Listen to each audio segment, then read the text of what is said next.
Hello guys, what is going on? Son of Chelsea back here again for another edition of Let's Talk Chelsea. Hope you're all doing well and keeping safe on this Saturday. In today's news video, Reece James wanted by Man City, and sort of looking forward to pre-season with two key areas for Thomas Tuchel in striker and centre midfield, and what it would mean if we don't sign key players in those areas in the transfer window. But before we get into any of that good stuff, I want to ask you guys, if you haven't already, hit that subscribe button and a notification bell so you don't miss any of the uploads on the channel.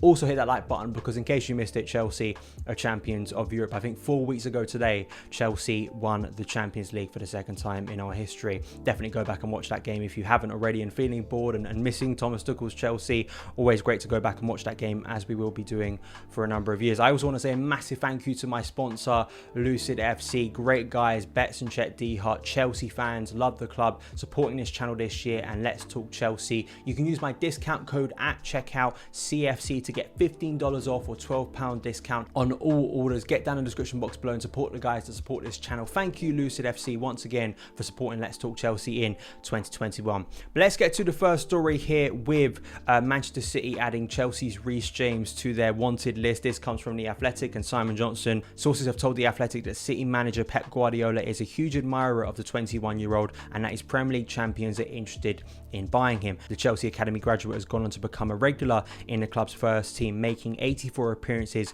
in all competitions over the past 2 campaigns.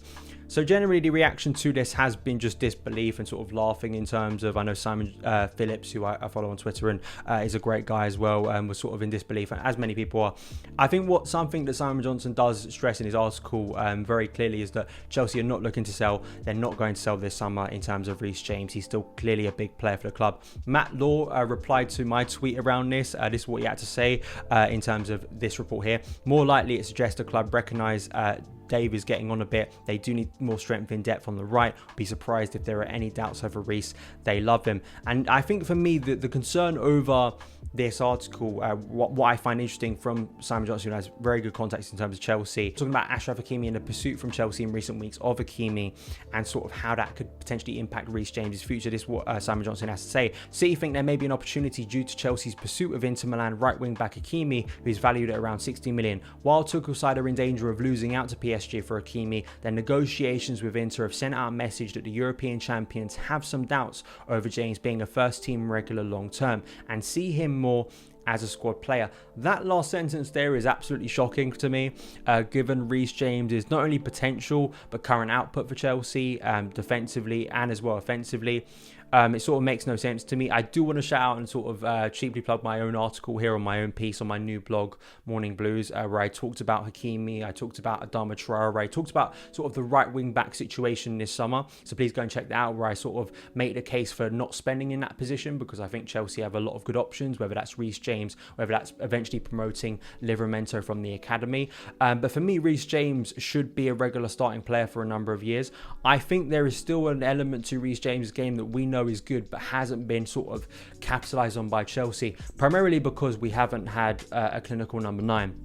And I think the first part of this is Reece James' offensive quality with crossing. I think Reece, if we can, as I was saying this time last year, I think, Reece should be one of the biggest creators for Chelsea, I think, in terms of goals. And I think if we did have a clinical finisher, a clinical number 9 like Haaland up there, I think he'd be one of the big players of the season for Chelsea. He really would. His crossing ability is absolutely ridiculous, and given how young he is, he can get even better. The great thing last year, though, under Lampard in the first part of the season, and especially under Tuchel when he started to play more at right wing back and even at right centre back, was the maturity in his defensive awareness and sort of that part of his game getting even better, leading up to the elite defensive performance in the Champions League final.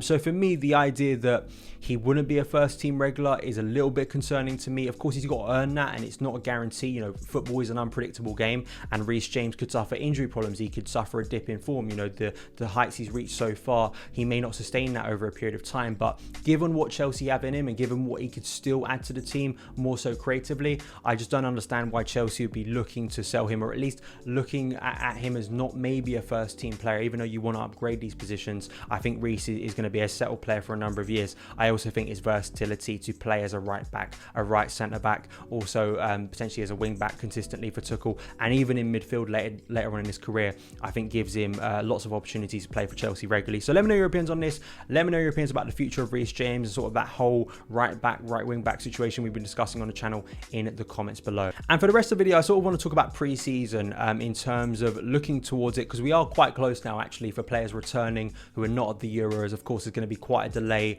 for players already at Euros from Chelsea in terms of them getting back for pre-season. We've had some pre-season games announced. It's going to be pretty soon. And just sort of thinking about two key positions for me for Thomas Tuchel. Number one is striker, the pursuit of Erling Haaland, and sort of my question to you guys and sort of what I want to discuss is what happens if we can't sign Haaland, because as I've said in the case of the right wing back position with Hakimi and just generally this summer, if Chelsea cannot sign their first choice target or someone who is going to seriously upgrade what we already have, I don't want to see another 2017 where we're buying players who simply don't upgrade the first team, who sit on the bench or struggle to get into the first team, and then we struggle to let go in the coming years when we just have to loan them out. That is the current issue Chelsea find themselves in. For me, a plan B to Haaland wouldn't be to sign anyone else in terms of, unless it's Lukaku, unless it's Harry Kane. I don't think anyone else for me really is the obvious target that I'd go out and spend money on when we have the likes of Kai Havertz. My main plan B is probably just pursuing with Kai Havertz as the number 9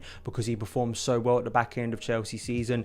I know people are getting excited at the moment with his performances for Germany. Great to see him thriving at the Euros, but I'm not taking too much into international performances. I'm looking solely at Chelsea, and I'm thinking about Kai Havertz at the back end of last year under Tuchel, where he started to really get going leading up to the Champions League winning goal. But his performances all round gave us so much hope that he is going to be a massive player and growing in confidence. The springboard that Champions League winning goal is going to give him now, I think in terms of leeway from the fans, the pressure on him to succeed is going to be lessened now because that goal will be iconic for years to come. So I think it's going to give Kai that breathing room to develop as a young player, still growing at Chelsea and gaining in confidence. So I'd like to see that because I think he actually suits what Tuchel does, and Kai, I think the sky's the limit for him as a generational talent, and I have no doubt about saying that, you know, given what he's already done for Chelsea. And the second part of this is the midfield situation.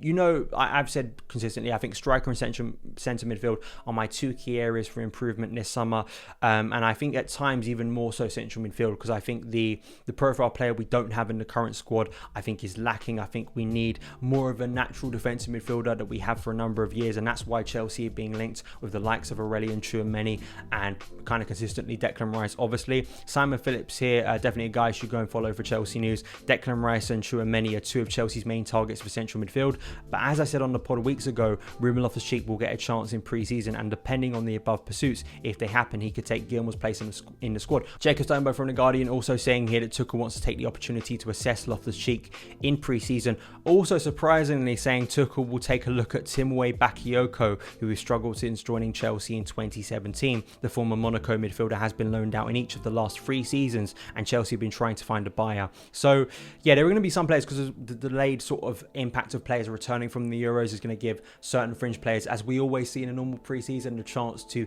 get some minutes. I look beyond whether we speak about Tchouameni, Rice, Loftus-Cheek. I want to see Loftus-Cheek get a chance because, as you guys know, I'm a massive fan of Ruben, and it'd be wonderful to see him thrive at Chelsea. It really would, despite, of course, doubts over his fitness. But Ethan Ampadu, then we think about him. We think about Conor Gallagher. We think about Trevor Chalobah. Trevor Chalobah is an interesting one. Kind of a profile of a player that Chelsea don't have in the current first team who could thrive, I think, if he was to be given the opportunity and Chelsea don't buy. I would suggest a great account to follow on Twitter, a great guy to Carefree Youth. He's got his own Patreon set up where he releases a lot of great Chelsea transfer insight and transfer news. And there's a big update surrounding a certain Monaco midfielder currently, Tchouameni, that I definitely suggest go and follow. Definitely sign up to his Patreon. Fully worth it. Go down in the description box below and click on that link to get some info in terms of Tchouameni and Chelsea. So it appears that Chelsea are still going to be looking in that area for signings. But a bit like what I said with striker, if there is a plan B, Ethan Ampadu, I think I've forgotten about him in truth, in terms of the amount of questions I had last year in terms of him on, say, added time, in terms of him breaking in. That would be an interesting one. I think there is the opportunity this year for some of these players to break in, and it's great to see Tuchel give them the opportunity. But as we know, I think there will be a majority of them who will be getting loans once again, and maybe even potential sells as well. I can't see Bakayoko breaking in. I mean, I'd be absolutely stunned if Bakayoko makes it into Tuchel's first team squad for the new season. But we'll have to wait and see. As I say, midfield for me is a key area. I know people get annoyed because you look at the performances of Jorginho, who's been incredible, you know, in terms of, especially I'm thinking primarily in terms of the Champions League run. Jorginho putting a run of performances that I think many doubted he could for Chelsea, really, in terms of, especially defensively, when you look at him against Real Madrid in the second leg, and especially the Champions League final, him and Kante together were extraordinary for Chelsea in that Champions League run. I just think it's that doubt over a 38-game season, if we're isolating it down to the Premier League, is where Chelsea feel they need to refresh an area, especially in terms of age too, with Jorginho, Kante, Kovacic. If you're letting Billy Gilmour go out on loan too, sort of that central midfield area will need refreshing at some point. So maybe this summer could be the time to improve it. Let me know your opinions on the central midfield area for pre-season in the comments below. But that is it for this edition of Let's Talk Chelsea. Thank you guys so much for taking the time to watch it. If you did enjoy it, hit that subscribe button and the notification bell so you don't miss any of the uploads on the channel. Follow me on Twitter at SonOfChelsea. Have a great day, and I'll see you again.